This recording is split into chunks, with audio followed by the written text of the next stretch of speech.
Hi good morning. मैं बहुत कोशिश कर रही हूँ कि मैं जितना हो सके मेरे नोट्स से, मेरे प्रीवियस नोट्स से, और मैं खुद अपना नोट्स बनाऊँ जो भी नीट के स्टूडेंट हैं, क्योंकि हर क्वेश्चन ना अब एनसीईआरटी के लाइन बाय लाइन से उठ के आता है, क्योंकि अब एनसीईआरटी बेस्ड हो गया। तो हमें पूरी डिटेल्स जानना है। जो बच्चे नीट नहीं दे रहे हैं तो कुछ यूजी, ये यूजी के लिए एग्ज़ाम देंगे, कुछ नेक्स्ट का देंगे, तो हर जगह ये सब टॉपिक आता है साइंस में। तो हम सेल बायोलॉजी यहाँ से स्टार्ट करते हैं, और मैं कोशिश करूँगी कि आप लोग की तरफ से हमें वो फीडबैक मिले कि मैं कैसे रिकॉर्ड करूँ, क्योंकि मेरा इनिशियल वीडियो तो मैं अभी जानबूझ के आपको नोट्स से बना दिखा के दे रही हूँ। क्या आप लोग यदि नोट्स नहीं तैयार कर रहे हो या शॉर्ट नोट्स, इससे भी क्रिस्प शॉर्ट नोट्स चाहिए, तो वो आप यहाँ से बना सकते हो। चलो अब स्टार्ट करते हैं। अब यहाँ से हमारा है कि cell biology. What is cell biology? Cell biology सबसे पहले डिस्कवरी सेल का कौन किया था? रॉबर्ट हुक किया था। कौन किया था? Robert Hooke. कब? 1665 में।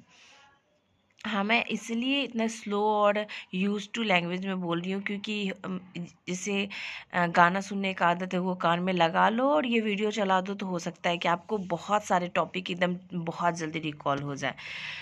हाँ, अब आगे देखते हैं। सैंपल, अभी जो रॉबर्ट हुक 1665 में सबसे पहले सेल का डिस्कवरी किया, सैंपल क्या था? कॉर्क था। कॉर्क इसका साइंटिफिक नाम पहले पूछा जाता था, अभी भी पूछ सकता है, और ये सब थोड़े नॉलेज बेसिक रखो। क्या होता है कि जब आप फर्स्ट ईयर में जाओगे तो वहाँ भी सेल बायो पढ़ना होता है, तो वहाँ पे ये काम आ जाएगा। तो कॉर्क क्या होता है? क्वेरकस, क्वेरकस और ओक कहते हैं। कॉर्क क्या था? डेड मटेरियल था, और ही ऑब्जर्व ओनली सेल वॉल। क्या ऑब्जर्व किया? सिर्फ सेल वॉल ऑब्जर्व किया था उस टाइम। ऑब्जर्वेशन हुआ किस पे? हनी कॉम लाइक स्ट्रक्चर पे।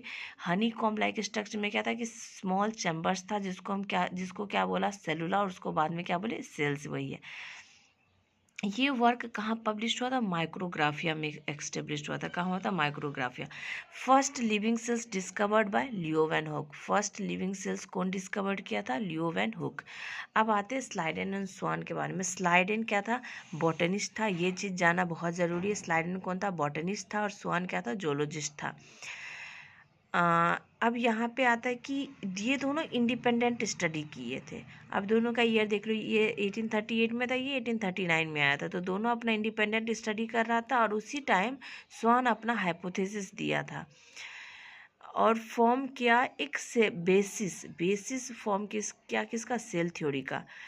तो जब स्वान अपना हाइपोथेसिस दिया था सेल थ्योरी का, वो सेल थ्योरी कंप्लीट नहीं था। उसको कंप्लीट करने के लिए फिर रुडोल्फ वर्चू आए थे, क्योंकि ये दोनों के सेल थ्योरी से ये नहीं पता चल रहा था कि न्यू सेल्स आ कहाँ से रहा है। वो चीज़ बताने के लिए कौन आया था? रुडोल्फ वर्चू आया था। वो हम आगे बताएंगे आपको यहाँ। और यहाँ जो ये स्लाइडेन एंड स्वान है, स्वान कैसे हाइपोथेसिस दे पाया था? क्योंकि ये स्वान जोलॉजिस्ट था। ये एनिमल के सेल्स पे काम तो किया, बट ये लेटर प्लांट सेल्स, पहले इनिशियल किस पे किया था? एनिमल सेल पे, बट लेटर ये प्लांट सेल को भी देखा था। इसलिए ये कंक्लूड कर पाया क्या कि जो थिक वॉल है ये प्रेजेंट कहाँ? Around plant cells, whereas animal cells have only thin membrane covering. अब सेल थ्योरी क्या है वो देखते हैं।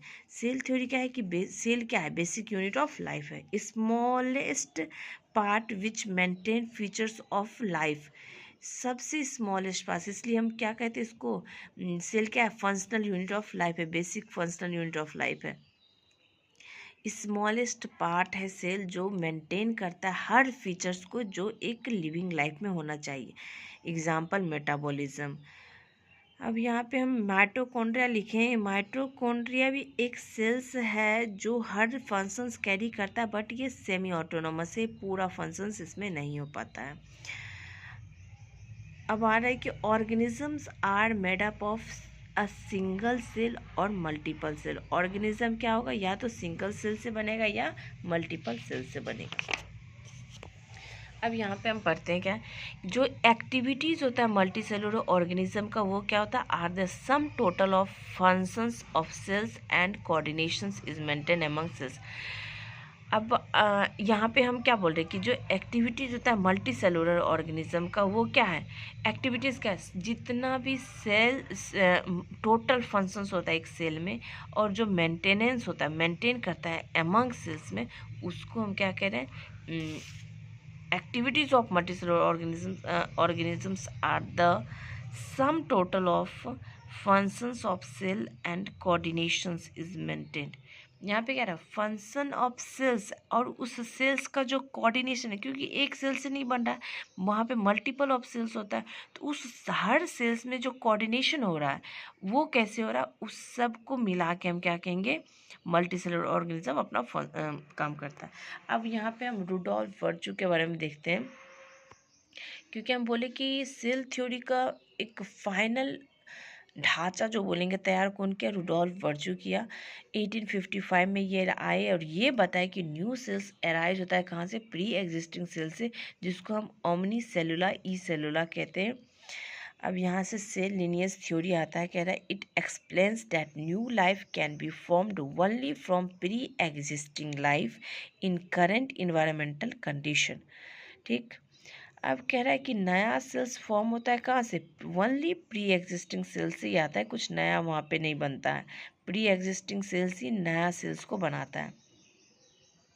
अब यहाँ पे आता है कि वायरस सेल थ्योरी नहीं फॉलो करता है, क्यों नहीं फॉलो करता है, क्योंकि उसके पास प्रोटोप्लाज्म ही नहीं होता है।